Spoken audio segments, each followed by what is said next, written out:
Bonjour tout le monde, je voulais vous partager aujourd'hui quelque chose de très beau. Je suis sûre que ça pourra vous aider, surtout dans les temps actuels que nous vivons, où on peut très facilement se sentir submergé par les tourments, les doutes, les peurs, les oppressions, les inquiétudes, etc. Moi, dans ma vie personnelle en ce moment, c'était très difficile. J'ai beaucoup d'épreuves et j'étais arrivée à un stade où c'était la tempête de partout. Je savais plus trop où j'allais. En plus, Jésus se cachait. Je savais plus où j'allais. Et j'ai décidé d'aller à Lourdes pour déposer tout à la Vierge Marie, lui redonner aussi ma volonté et qu'elle m'aide, qu'elle me sorte de cet état d'oppression, d'inquiétude, de peur aussi de ne pas être dans la volonté de Dieu. Et je lui ai demandé un signe, quelque chose, un cadeau, quelque chose qui me remette, dans l'abandon, dans les bras du Seigneur et dans ses bras. C'est vrai que dans le livre du ciel de Luisa Picaretta, Jésus parle beaucoup de la paix intérieure. La paix intérieure, c'est très important parce que déjà, c'est la signature de Dieu. D'ailleurs, il dit plein de fois à Luisa, comment tu peux discerner que c'est moi ou le démon? C'est que le démon, il va t'infliger que des tourments, des doutes, tu vas pas être bien. Alors que moi, je vais t'infuser la paix intérieure. Et la paix intérieure, l'âme qui est vraiment remplie de Dieu pourra garder cette paix, autant dans les tourments, dans la tempête, que quand tout va bien. Et à Lourdes, donc, je me suis posée un moment au sanctuaire et j'ai tiré un passage du livre du ciel. Et je suis tombée sur le tome 34 au 12 juillet 1937. Ce texte est d'une lumière extraordinaire et je peux dire qu'il a infusé en moi une paix, mais comme jamais j'ai ressenti. Et je suis repartie de Lourdes avec cette paix que j'ai toujours actuellement et je voulais vous le partager parce que c'est vraiment ce texte qui m'a donné cette paix. D'ailleurs, j'en profite pour vous rappeler l'importance de lire les livres du ciel parce que Jésus dit que dans les livres du ciel, il ne fait pas seulement parler, mais quand il parle de quelque chose, il en fait le don à l'âme. Donc s'il parle de la paix, il donne le don à l'âme. Et c'est extraordinaire. C'est vraiment en lisant les écrits qu'on va grandir dans la divine volonté et qu'on va se dépouiller de notre volonté humaine. Alors je vous lis le texte. Luisa. Je suis entre les bras du divin vouloir qui, mieux qu'une vigilante sentinelle, veut non seulement être la vie de tous les actes, mais pénétrer dans tous les recoins de mon cœur et de mon esprit. Il me rappelle à l'ordre si tout ce qui entre en moi ne fait pas partie du fiat. Et mon aimable Jésus rendit visite à ma petite âme pour se faire le maître qui veut tout enseigner à sa fille, et il me dit « Bienheureuse fille de ma volonté, tu dois savoir que tes réflexions, impressions, oppressions, mélancolie, doute, petite peur, entravent les réflexions divines, les saintes impressions, le vol rapide vers le ciel, les joies du vrai bien, la céleste paix. Ce sont comme autant de détritus jetés dans le lac, alors que la créature regarde dans ses eaux limpides comme dans un miroir, et pour y voir toute sa personne belle et ordonnée. » Je trouve déjà ce début très intéressant et très lumineux. Jésus va décortiquer, si on réfléchit bien, tout ce qui nous parasite, l'esprit, le cœur, l'âme, dans nos journées, à savoir nos réflexions. Combien de fois on a des réflexions humaines stupides qui servent à rien et puis qui nous accaparent l'esprit. Nos impressions. Combien de fois aussi on se laisse guider par notre ressenti et par nos impressions. J'ai l'impression que Dieu me juge, j'ai l'impression que Dieu m'aime pas, j'ai l'impression que là je suis tellement pécheresse que je vais jamais pouvoir communier, j'ai l'impression que je suis pas digne de rentrer dans la divine volonté, j'ai l'impression de plein de choses, mais c'est une bonne nouvelle parce que toutes ces impressions, Jésus nous le dit, elles ne sont pas divines, elles sont humaines. Les oppressions. Bon là, il y aurait une longue litanie des oppressions. Déjà nos vies personnelles, tous nos soucis, les problèmes financiers, de travail, de famille, de maladies, etc. Et en plus, avec le monde actuel dans lequel on vit, la guerre, les épidémies, les machins, les trucs, les médias qui en rajoutent 5 louches et qui veulent vraiment nous véhiculer cet esprit de peur, d'inquiétude, d'angoisse. Tout ça, en plus les prophéties qui circulent sur Internet de catastrophes où on va tous mourir sous le feu, puis les châtiments, les machins, les trucs, on n'en finit pas d'être oppressé, inquiet pour nous, pour nos proches, et voilà. Les mélancolies, les doutes, les petites peurs. Jésus parle même des petites peurs, des petites choses qui nous mangent le cerveau à longueur de journée. Voilà, en fait, si on médite, on est tout le temps stressé, tout le temps angoissé, on a tout le temps peur de choses qui potentiellement ne vont jamais arriver. Eh bien, toutes ces choses, aujourd'hui, Jésus nous le dit, ce n'est pas des choses divines. Les choses divines doivent infuser en nous la paix. Les choses du monde, du démon ou de nous, de notre volonté humaine, nous infusent l'angoisse, le tourment, le manque d'abandon en Dieu, le manque de confiance en Dieu. Le désespoir aussi. Et on va avoir tendance à vouloir tout régler par nous-mêmes, à réfléchir, les fameuses réflexions humaines, à réfléchir, à se dire mais comment je vais pouvoir régler ce problème ? Un exemple qui me vient, la planète va mal, elle est polluée, machin, c'est de pire en pire. Comment par nous-mêmes, humainement, on va pouvoir régler le problème ? Mais c'est absurde, parce qu'on ne pourra pas en fait. Ça appartient à Dieu. On manque cruellement de confiance et d'abandon en Dieu.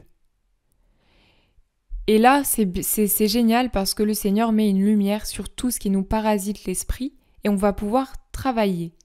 C'est-à-dire prendre toutes ces choses-là. On peut d'ailleurs se noter la liste. Réflexion, impression, oppression, mélancolie, doute, petite peur. Et dès qu'il y a quelque chose de cette liste qui vient en nous parasiter, eh bien hop, on prend et on donne à Jésus, et nous on rentre dans la divine volonté, on prend la paix de Jésus, le silence de Jésus, le silence intérieur de Jésus. D'ailleurs, ça me fait penser, Richard Emmanuel, que vous pouvez retrouver sur sa chaîne À l'école de la divine volonté, m'avait partagé une fois que la Vierge Marie lui avait dit que pour être son vrai fils, il fallait qu'il soit en silence intérieurement, tout simplement à l'image de Jésus et Marie, qu'il acquiert ce silence intérieur. Et donc il s'est mis tous les jours à prendre un temps où il demandait à Dieu « Seigneur, dans ta divine volonté, viens faire silence en moi ». Et voilà, ça fait de nombreux mois qu'il fait ça et il m'a dit qu'effectivement, le Seigneur le fait. Ça paraît impossible pour nous, humainement, parce qu'on pense toujours à quelque chose, mais pourtant à Dieu, rien n'est impossible. Dans le premier tome du livre du ciel d'ailleurs, Jésus à un moment demande à Louisa de faire taire en elle tout le petit monde de ses pensées, de ses réflexions, de ses désirs, de ses affections, etc.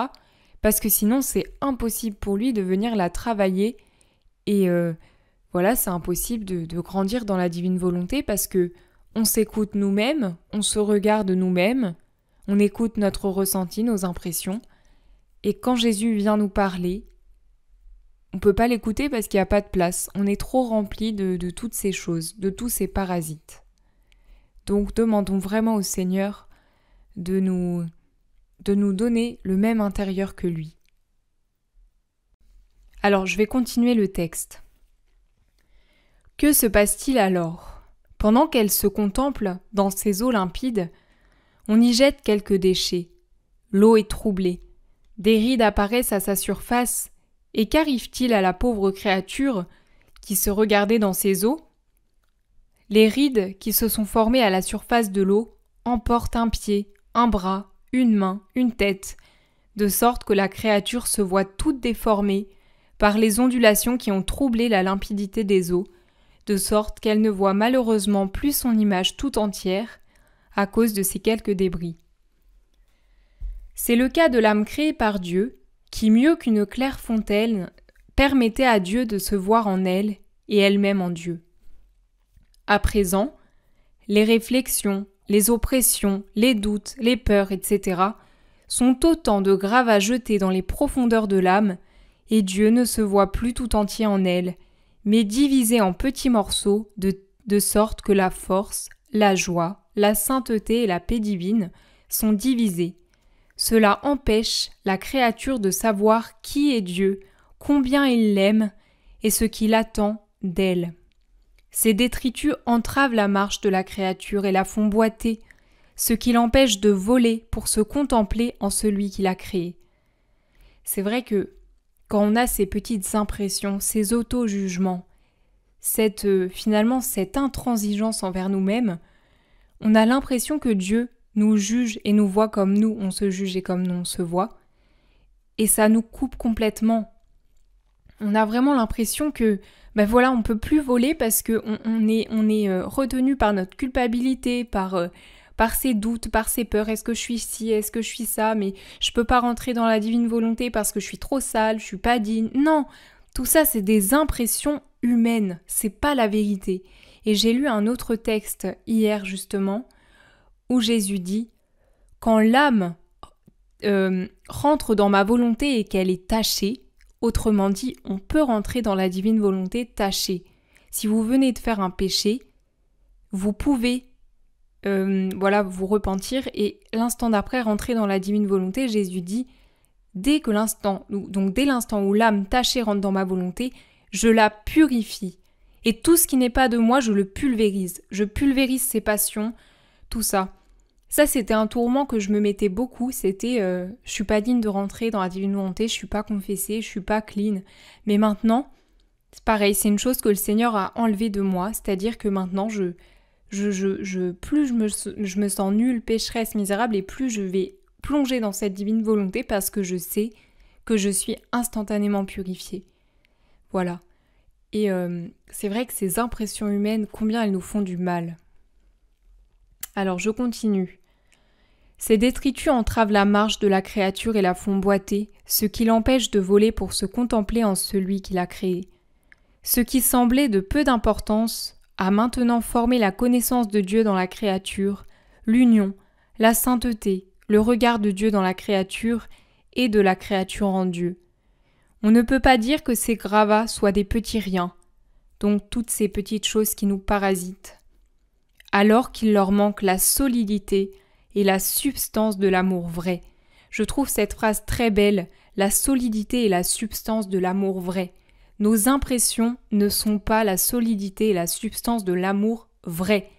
Dieu nous aime pour de vrai. Nous, on s'aime mal et on aime mal les autres parce qu'on les aime avec notre esprit de jugement, d'intransigeance. Et ça, c'est très important de laisser. Ça aussi, c'est quelque chose que je fais beaucoup quand j'ai tendance à me juger très sévèrement, de dire « Bien non Seigneur, c'est toi mon juge, c'est pas moi mon juge ». Et à le laisser vraiment, s'occuper de mon âme. Donc je continue, toutes ces choses-là, ces peurs, ces doutes, etc., sont toujours turbides et Dieu ne peut plus se voir en eux pour y former son image.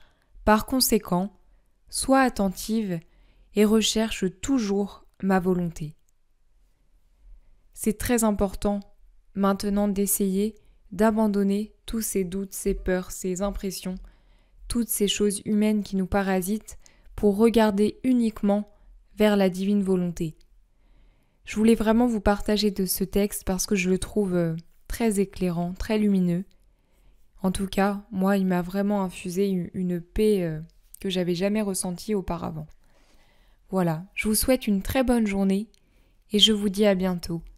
Soyez bénis.